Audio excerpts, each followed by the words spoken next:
Welcome back to another episode of What the Fuck. And today is like every other day. It's a update video of some shit going on in the garage. And it seems every time I film, this guy's always on the floor. Why are you always on the floor, man? I don't know, Mike. So, a few things been going on. Firstly, Kyle said F this and just took a break from the gearbox while he's hunting a few more parts and stuff like that. There's no point leaving it all just out and about. So he has took a little break from that and instead decided to toy around with his new wheels. So obviously these are the factory wheels that come on the 348. And now, what have you gone for, lad? Speed lines. Speed lines. Speed. So these are a 3-piece split wheel.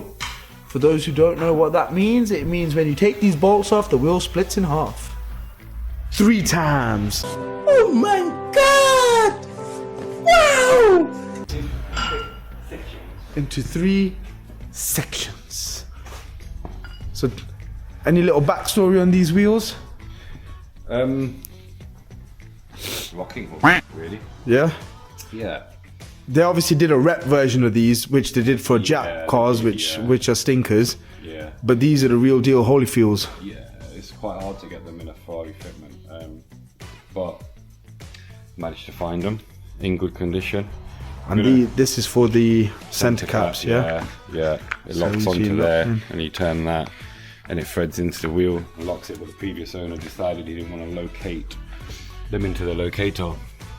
Yeah, just there, yeah. So he's kind of bent one of them. So I'm just trying to see which one he decided to bend. I think it's the one that's underneath there. Yeah, it's always the one that's below, isn't it? Let's be honest.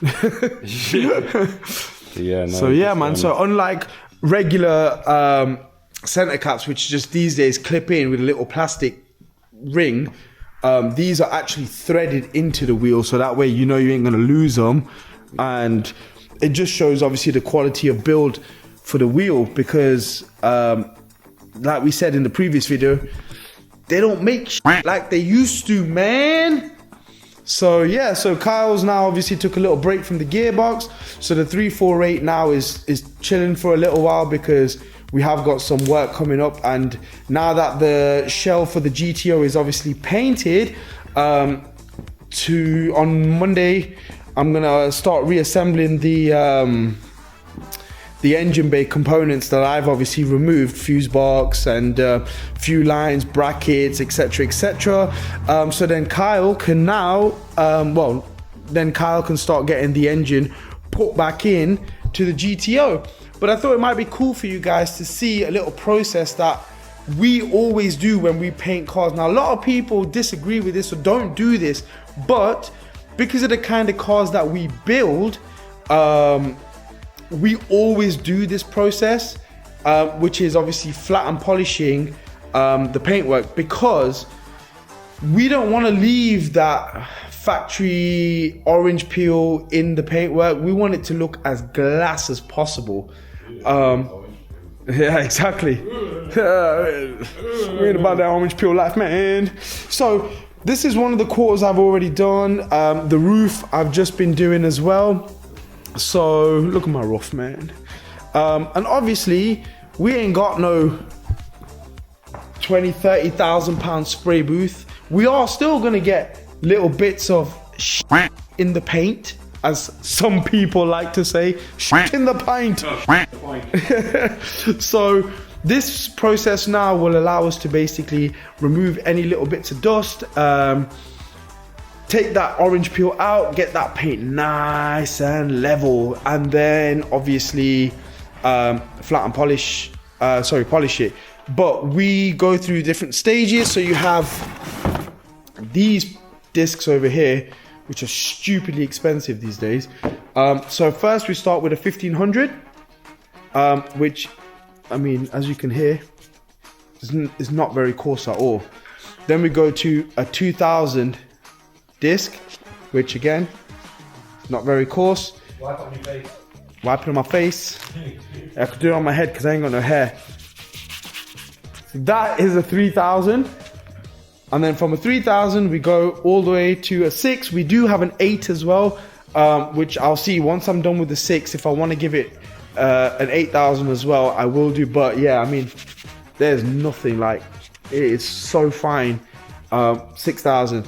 That will then give us a nice clean finish, and that will allow us to, when we run the mop on, the buffer onto it, it'll just come up like glass. So I'm gonna make a little time lapse here. I'm gonna set the camera up so you got this angle over here.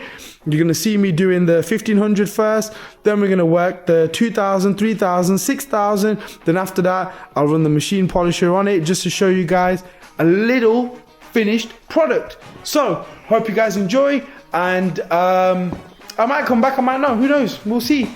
Maybe this guy will be doing something other than sitting on the floor. And if he is, it's easier sitting on the floor, isn't it? What you say, man? Right. What you doing, dog? Just taking this off because these seem tight. Because the guy's obviously Like first night. Yeah, he's never cleaned it. So what I'm doing is take that spring off. There. Pop this through. You see the dirt in here? See that, yeah? Yes. Look, so that ain't rotating properly in there. So when that threads into the wheel, that cap's got to stay in one place, the locator. Hence the reason why. If the whole thing's turning and it comes to the locator, it's going to buckle on it, and hence why it's got a kink in One of them. Yep. So just clean them up, get them greased up so they sit properly. Yeah, it should work. Nice. And I'll also film that as well. So, oh yeah, and then next week, we're gonna get the engine off the stand, get the gearbox put back on, and get the red Supra back in, get the engine dropped in, and get the UC10 wired up in that as well once we've got the engine running. So yeah, a lot of things to come. Hope you guys enjoyed the time lapse, and we'll be right back.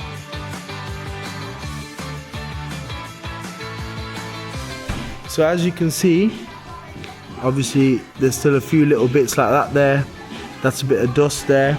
So we've got to make sure we flat that out so it's all nice and level like this. Nice and matte. So we've got a few bits here left to do. Obviously the top's there. And then a few bits here as well. So yeah, keep watching.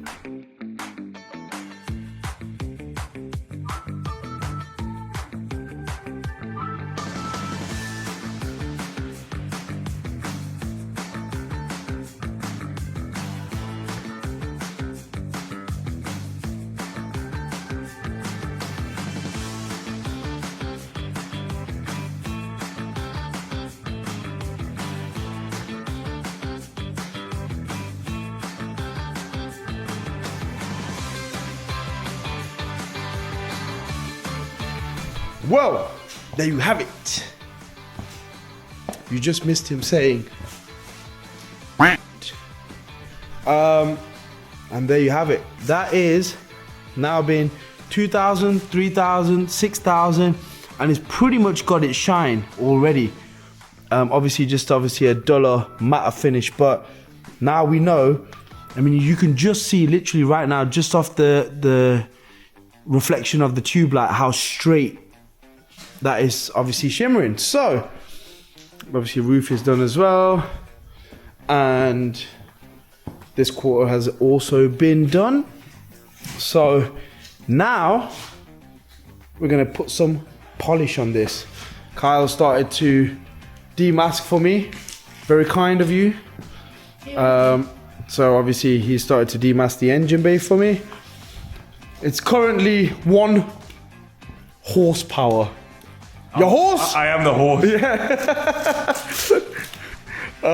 So I'm gonna do a little lapse because I don't want the video to go too long, because I know people get bored of shit, and you probably skip past it. And yeah, so I am going to do a little video of me just polishing it up a little bit so you guys can see a little bit of the finished product, and then we'll continue it on, and then the next video obviously we can do a little bit more, show you guys it finished. And yeah, I'll probably just end the video here and then finish it with... No, I won't. I have to come back. So yeah, I'll see you guys in a sec. Well, it looks like we're going to be ending the video there because we've lost the backing pad for the buffer. So I can't polish. So.